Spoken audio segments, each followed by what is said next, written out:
InfoWars.com. My fellow Americans, today I want to update the world on our efforts to prevent Iran from acquiring a nuclear weapon. The Iranian regime is the leading state sponsor of terror. It exports dangerous missiles, fuels conflicts across the Middle East, and supports terrorist proxies and militias such as Hezbollah, Hamas, the Taliban, and al-Qaeda. Over the years, Iran and its proxies have bombed American embassies and military installations, murdered hundreds of American service members, and kidnapped, imprisoned, and tortured American citizens. The Iranian regime has funded its long reign of chaos and terror by plundering the wealth of its own people. No action taken by the regime has been more dangerous than its pursuit of nuclear weapons and the means of delivering them. In 2015, the previous administration joined with other nations in a deal regarding Iran's nuclear program. This agreement was known as the Joint Comprehensive Plan of Action, or JCPOA. In theory, the so-called Iran deal was supposed to protect the United States and our allies from the lunacy of an Iranian nuclear bomb, a weapon that will only endanger the survival of the Iranian regime. In fact, the deal allowed Iran to continue enriching uranium and, over time, reach the brink of a nuclear breakout. The deal lifted crippling economic sanctions on Iran in exchange for very weak limits on the regime's nuclear activity and no limits at all on its other malign behavior, including its sinister activities in Syria, Yemen, and other places all around the world.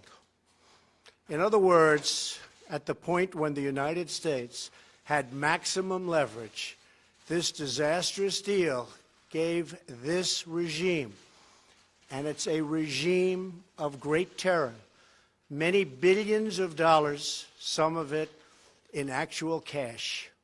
A great embarrassment to me as a citizen and to all citizens of the United States.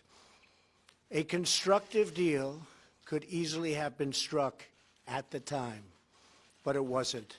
At the heart of the Iran deal was a giant fiction that a murderous regime desired only a peaceful nuclear energy program. Today, we have definitive proof that this Iranian promise was a lie. Last week, Israel published intelligence documents long concealed by Iran, conclusively showing the Iranian regime and its history of pursuing nuclear weapons.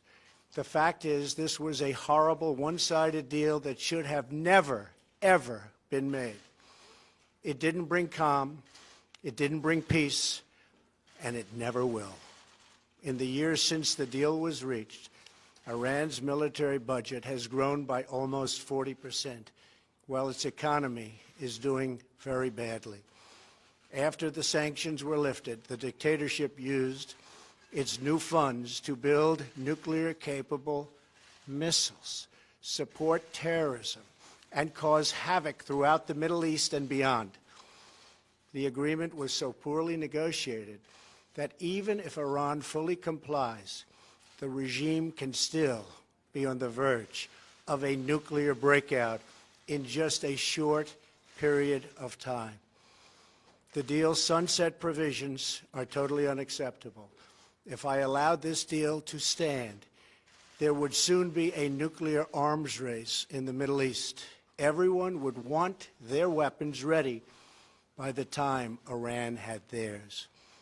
Making matters worse, the deal's inspection provisions lack adequate mechanisms to prevent, detect, and punish cheating, and don't even have the unqualified right to inspect many important locations, including military facilities. Not only does the deal fail to halt Iran's nuclear ambitions, but it also fails to address the regime's development of ballistic missiles that could deliver nuclear warheads.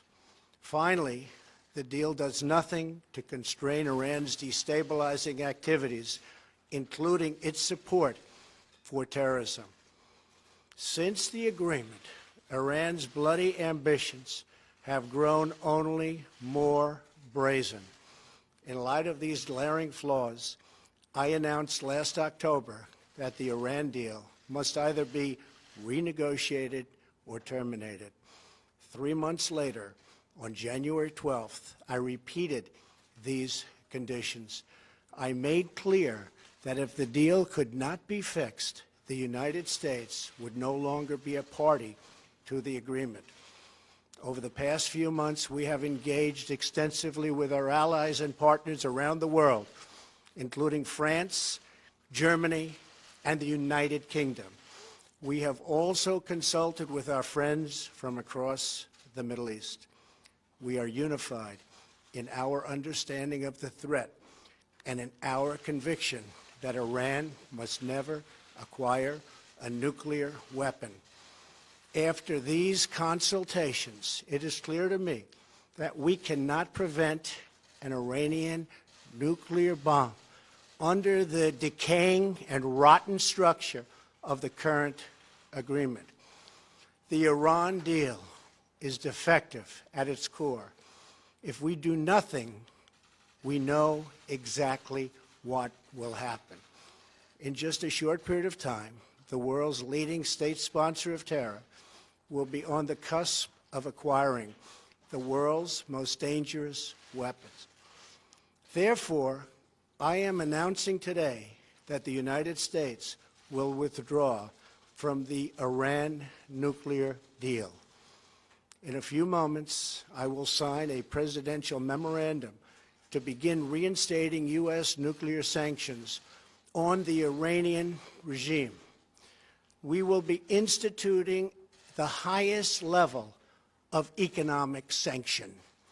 Any nation that helps Iran in its quest for nuclear weapons could also be strongly sanctioned by the United States.